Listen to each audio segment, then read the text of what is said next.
Hey there, and welcome back to Big Asian Energy. So for some time, I've taken a bit of a hiatus from the show. And if you were here during season 1 and you listened through all the stuff, first and foremost, welcome back. And thank you. Thank you so much for having been here for this part of the messaging. And I also want to kind of catch up on why I took a pause, why I'm back now, and why we are shifting things up so that we can help you, whoever you are listening, more.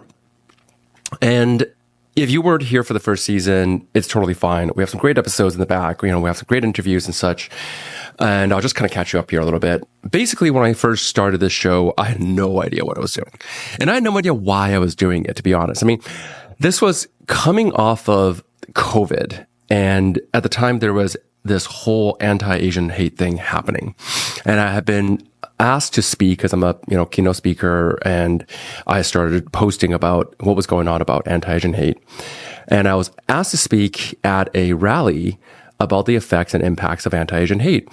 And I was struck by how few people I knew who were my friends who had also felt the need to speak up.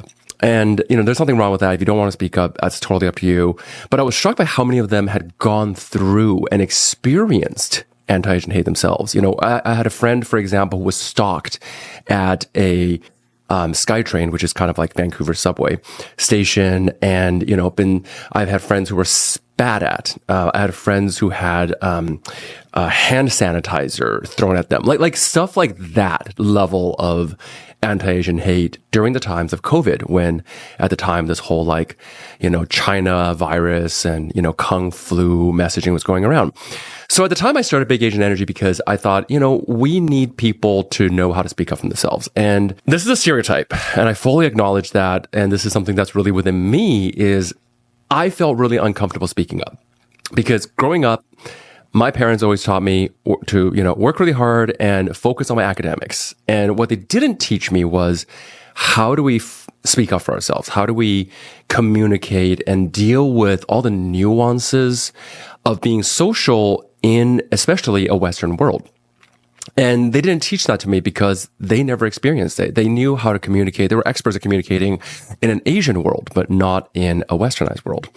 So as a result, their best way of preparing me to deal with all the conflicts, all the struggles, all the learnings of being in a Western world was basically outwork everyone around you. Outwork everyone you know. Be the hardest working guy in the back, and eventually people will recognize you. And of course, that worked to a certain degree. And I think a lot of my Asian friends felt the same way. It's like we were, the hardest working kids in the room. We were the hardest working people. We got better grades. We went to good schools. We came back. We got good jobs. And for the most part, all that we needed to worry about was our parents telling us that we needed to go and get married and have grandchildren as pretty much soon as we graduated from college, even though we weren't allowed to date all throughout high school. So at the time, all of a sudden, it was like, okay, there was a need for change. So I said, all right, how do we find the people who are already doing this? How do we find the people who are already crushing it in business, who are already crushing it in, startups, companies, in every field there is that we can think about, who are already breaking through the ceilings of their respective industries?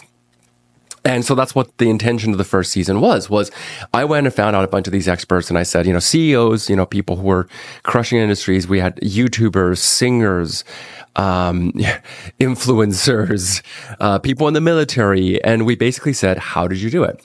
And we collected some really great data, and I started working on a book. Because I thought, this is great. We need to make this way more easily accessible. And because I was a coach, that was my background, I said, let's make coaching material available for everyone. So it's, not only the people who are at the top would have this information. And then so for about a year, I went and dived into writing this book. And it was easily the hardest thing that I had ever had to do. I've done some really like really crazy things in my life, like, you know, like walking on airplane wings when it was like in the air. I've done like skydiving. I've like swam with sharks. I've done some really like scary things because I just really like challenging myself. And I've done like really personal experiments, like, you know, telling only the truth for a whole year and like, you know, preparing for my death for a full year, like that kind of stuff. But writing a book was so hard. And it's a funny thing because my background actually was I taught people how to communicate and how to write. So you would think that writing would be so easy for me. In fact, when I first got the book deal from Penguin, I was like, this will be a breeze. I will have no problems with this until I started writing about myself. And I realized that it is easy to write about other people. It is easy to write about ideas. It is really hard to write about yourself because I wasn't comfortable being seen. And I wasn't comfortable being so vulnerable on the page. And it's not like this whole book is like a biography about me. This whole book is really about the people I've worked with, the studies that I've read, the research we came across, and the people who we've interviewed and talked to over the years, like the last 15 years, who are experts in their fields. So it wasn't just my story. In fact, maybe 5% of it was, but it was my stories and my experiences as I had seen reflected in the stories of the people I was talking to. You know, stories like what it's like to grow up with, you know, quote unquote, strict or traditional Asian parenting. As some of you might know of the term, tiger moms, tiger dads, tiger parents, what it's like to have gone through education where you're the only person in the room who didn't grow up speaking English or didn't grow up looking like everyone else. And, you know, that was my experience. And I got to hear and speak to all these different people and understand where they came from. So if you checked out the first season, you know, we had interviews from top executive leaders from companies like Adobe. You know, I interviewed people like, director of global, you know, leadership at Google, you know, and they're all Asian Americans. So they knew what it was like. And I was shocked because I was like, oh my gosh, these people's experiences were my experiences from a different lens, from a different perspective. And it wasn't just like we were only interviewing East Asians or South Asians or any particular thing. They're not just immigrants. They have all these kind of different backgrounds. But so many of their experiences felt so personal to me. And in the past few years, I would say Asians in the world, you know, what we call Asian diaspora or global Asians or Asian Americans, whatever you want to call it, it's Asians who are not in Asia, have gone through actually a bit of a renaissance, right? Like we're seeing things like K-pop start to take off, and we're starting to see, you know, more and more shows like Shogun, for example, which is, by the way, such a good show. So if there are suddenly so much recognition that we're getting, why are we talking about this? And I think it's because we are going through a change, and especially right now, this is 2025. And I promise this is going to be as much of a non-political podcast as I can possibly make it. If you know me, I don't like to discuss politics for a number of reasons. One is because I think that politics automatically create division. And I'm a really big believer that we are not going to solve any problems by constantly putting other people in boxes. In fact, the whole point of Big Asian Energy is how do we put people and see the authenticity of who they are underneath all these layers. But in order to get into the center of the box, we have to go through the box, right? We have to open up the box and see why it is that we develop these experiences. And in 2025, you know, in case you weren't aware, President Donald Trump was elected to be US president. And I'm now seeing a lot of my friends come out and expressing worry. And they're worried because there is a very clear anti-diversity movement. There's very clear, you know, I think a couple of weeks ago, there was a news report about how like West Point is getting rid of all of their student clubs that are related to any culture or groups. Now, I grew up, you know, joining Asian clubs at my college and high school. I like those places because they were just a good place to find friends. They're a good place to talk about things that I was curious about and excited by, you know, eat Asian foods that I probably wouldn't have eaten otherwise, met people from other cultures that I probably wouldn't have. And I understand why it is that there is this desire to say, well, I don't want to create further division in our society. And there is this perception that D&I groups, diversity, equity, and inclusion groups create that, we are going to support one group over the other. But personally, where I saw is what we want to promote is who we are. And I think that doing so through our own experiences is usually the best way to do so. And that's why it is that when I started seeing this type of narrative come up, I went, how can we make Big Asian Energy work for our listeners? And it is not going to be through just simple, this is not going to be a protest group. This is not going to be a rebel podcast, even though I think that being Asian in a globalized world right now is inherently political. And I'll explain that, further on. But the fact that I think that right now, really what I care about is how do we empower you to have the confidence, to feel stronger, to have the self-ownership and self-leadership so that other people who are around you can look up to you to be the leaders that they need you to be. And I think that's where it's really coming from. I think that real change is not just about what happens, who has the biggest voice, who is the loudest person in the room. I think real change happens when we embody what we truly believe in. And for other people to look at us and go, okay, well, if they have the courage to stand up, and then I have that same permission. So the podcast here, essentially, we're going to have two different types of shows. The first type is what you may have already seen before, which is we are doing interviews with Asian leaders who have broken through the ceiling in their own ways, who have claimed ownership of a field or a lane that they're in. And not only that, but have really come out ahead and can share how they did it. Because that's really what I care about is how did they do it and how do we empower you, the listeners, to be able to do the same? Because I'm a really big believer that if somebody else has done something, that if I were to learn how they did it, I don't have to necessarily say I can replicate their exact success, but I could probably reach at least 80%. Right? If I can input the same amount of information, it's kind of like if I was learning how to cook. If I could follow their recipe, I could probably do it. And the same thing is, I would love to share the research that I've come across and the lessons that I've learned from working with clients over the past 15 years as a leadership coach, a mindset coach, communication coach, whatever it is you want to call it. I've worked with literally hundreds of Asian Americans and Asian Canadians and gotten them results like, promotions in companies like Google or Meta or Snap or, these big companies or McKinsey or, so on and so forth. And how it is that they broke through, because I think that's really the question that I always want to lean on.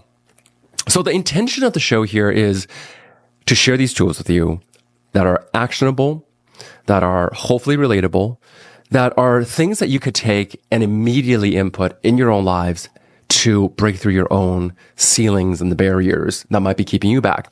Because when I talk to people, most commonly, the first thing they tell me about is I feel stuck.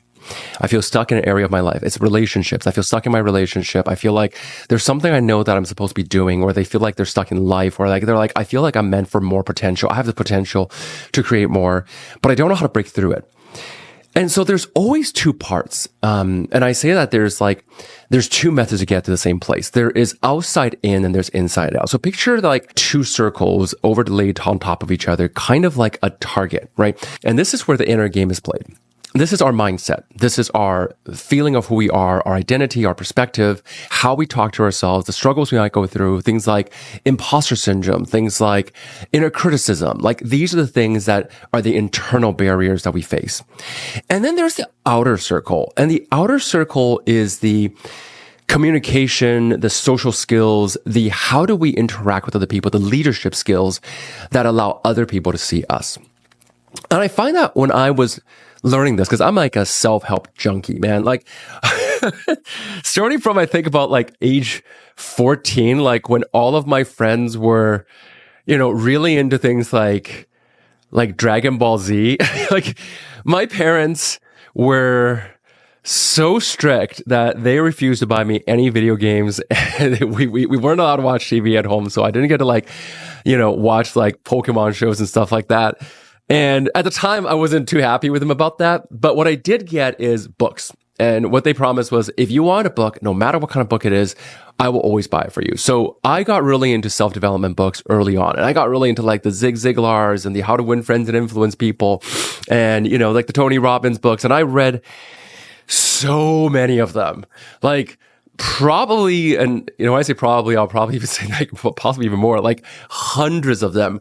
And I'm a really big believer in self-experimentation. So if I learned a practice, the first thing I did was I'm going to try it. And, just to give you a list of some of the things I've tried over the years, like I've done, to break out of my own social awkwardness, because I was like a really shy and socially awkward kid. I went and I approached over 1,000 strangers, either on the street or at shopping centers or at cafes and in public. And I introduced myself, or I would chat with them, or ask them questions, et cetera, et cetera, et cetera, as a way of getting over my own social anxiety. Or like I talked about before, I really wanted to confront my own fears of being seen. So I practiced a year of radical honesty after reading Radical Honesty by Dr. Brad Blanton. Stuff like that, basically. But over the years, I think it was like almost, this is going to make me sound a little old, but over like 20 years now that I've studied self-development, I realized that pretty much every single self-development book, be it from psychologists or from personal development coaches or from speakers, were pretty much written by white people. And that's not a problem, by the way. I want to clarify that. But they were white people who didn't understand my cultural backgrounds. So when they gave advice like just speak up or fake it till you make it, or, that type of advice that I would say works really well in what we call individualistic cultures like North America or, Western Europe, that made a lot of sense. But that didn't apply quite so well, even in books about therapy, to Asian cultures, which are what we call collectivist cultures. And I'll give you an example of this. Like, I would say when I first started my own personal healing journey, one of the people I spoke to was my own therapist. And, she had taught me about the importance of enmeshment and familial enmeshment. And if you don't know what that means, familial enmeshment basically is when you have no real boundaries between you and your parents, right? Like, and in a parent-child dynamic, there should be a really healthy identity of that the child is their own independent person, the parent is their own independent person, and that the needs of the parents should not be the responsibility of a child. And when you have a child who is basically caretaking the parent, acting like the parent to the parent, be it emotionally or physically, that creates a problem. Because the child is a child and a parent should be a parent. A parent should be there to guide, not impose their own expectations. And there should be better, clear boundaries. And that makes sense. So there was a lot of these kind of markers that I had learned about as a concept of enmeshment that really, when I took a look on as almost like codependency, I would say like, we're talking about like enmeshment, oftentimes it's like when the family doesn't have clear boundaries. But if you're in a culture that's collectivist, family boundaries are set differently. They look different, right? Because there's different expectations. When I was a kid, my parents always kind of expected that I would grow up and I would take care of them in their old age. And that was just a norm because that's what my parents did for their parents and vice versa. And then when I looked at my white friends in North America, it was a different expectation. You moved out when you were, done college or before college, right? You moved out as an adult, you started your own family, and then there's a separation that happens. So like as a child, you grew up and become an adult, and then you had your own family. And this was seen as something as like, I remember the first time that I heard my teenage friend, when I was a teenager, my teenage friend call his mom by his mom's first name. And that was shocking to me that happened. I was like, what the hell are you doing? And I couldn't understand it because it was just a different culture. So these kind of things, like how do we communicate? How do we assert ourselves? How do we set boundaries? How do we relate to and deal with parents? And I had to run these kind of like groups, you could call them coaching groups or, support groups if you want to for years, right? Basically they're group coaching programs. And, I brought people in and I would talk about it. And at first I was running these groups. They were mixed groups with mostly, I would say 80% white people. And when I would have an Asian client in the group talk about something like, oh yeah, I went home today and he's like in his mid 30s and my dad yelled at me because he was angry at what he was going through. There was this kind of lack of understanding in the room where the other white people would just be like, wait, one, why are you living with your parents if you have money to move out?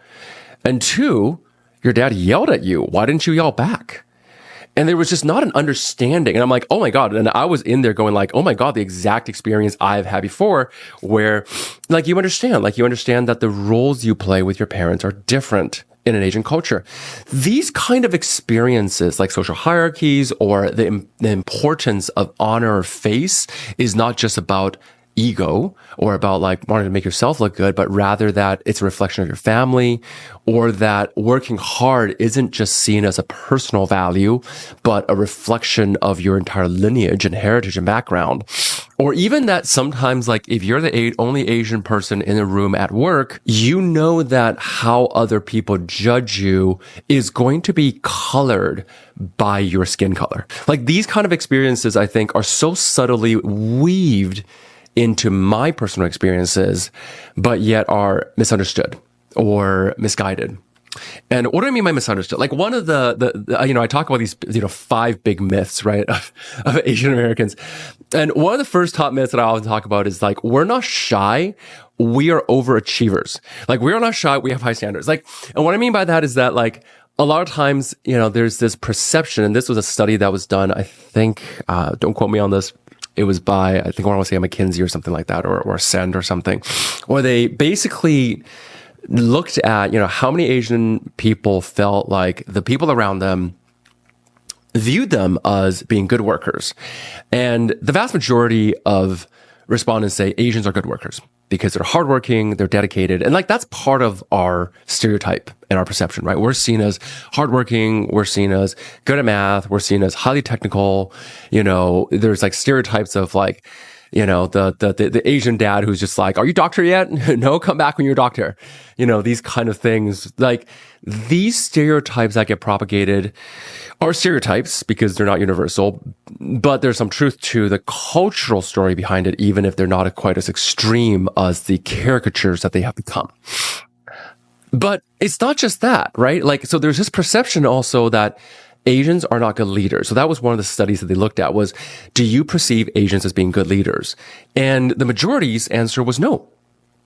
The majority's answer was, I don't think that Asians are good leaders. I think that they are not assertive, they are not outspoken, and they lack leadership gravitas, which is something that I looked at and went like, what? Or like this study that came back and it's like, Asians are shy. And I'm like, Asians are shy. Like, have you met Asians in an Asian culture or Asian group? Go to Hong Kong's marketplaces and tell me Asians are shy. Hell, go to your nearest dim sum restaurant on a Saturday morning and look at who gets the bill and tell me Asians are shy. You know who I think is the least shy group of people on the planet? On the planet is old Asian women. Old Asian grandmas do not give an F about anything. They will do whatever they want and you cannot stop them. It doesn't matter if they are 4'2" and like 50 pounds, soaking wet. They will walk in anywhere and demand what they're supposed to be given. So why is there this perception of Asian people being shy? And I think it's misunderstanding, right? It's not that we're shy. It's that we have high standards. It's not that we're non-confrontational. It's that we're respectful, right? It's not that we are cold. And I'm happy there's so many different studies that talk about these things, but it's just that we are polite because we see being too emotional in public is embarrassing, not for us, but for you, because we don't want to embarrass other people. So like these are misconceptions I think a lot of people don't realize are a misconception about Asians that have contributed to the fact that we are oftentimes held back into being promoted into leadership, we are stuck oftentimes under what's called the bamboo ceiling, which shows that in industries where there is a large population of Asians in the rank and file, which is like employees, the analysts, the technical roles, there is a tiny and disproportionately small number of them that are in leadership roles, like executives or like CEOs and presidents. There is this perception that Asians are good workers, but not good leaders. And these are the misconceptions that I'm hoping to address. And more importantly, I'm hoping to share how did other Asian people break through these so that you can too. That is the intention of the show as we dive into the second season. And, we'll still continue to have interviews with people, but we'll share a little bit more about the stories and the studies and the experiences that are geared towards helping you overcome those struggles that you may have had in your relationships, in your workplaces, in your personal lives, so that you truly can be seen for the full potential of who you are. Because that's ultimately why we're here, is to be recognized and seen for the full potential of who we are, not by just others, but by ourselves. So once again, super happy to have you. Let's start diving into some of these because, oh man, I've got some great episodes coming up for you, starting with a few amazing interviews from some of my favorite human beings on the planet. Once again, thank you for listening. Keep sticking around, and I can't wait to hear from you. I also want to let you know I have a book coming out called Big Asian Energy that is the result of these 15 past years of research, studies, personal experiences, seeing how my clients had their breakthroughs and interviews with leaders and how they have seen people break through in their own fields. And it comes out on May 27, 2025. You can get it almost anywhere, on Amazon, Barnes & Nobles, etc. Pre-orders are now available. Go to bigasianenergy.com and check out the book now. And then I look forward to hearing more from you. If you have any thoughts or anything you want to add, please send me an email. You can reach me at john@bigasianenergy.com. That goes directly into my inbox. Once again, check out my website at bigasianenergy.com, and I look forward to hearing from you soon.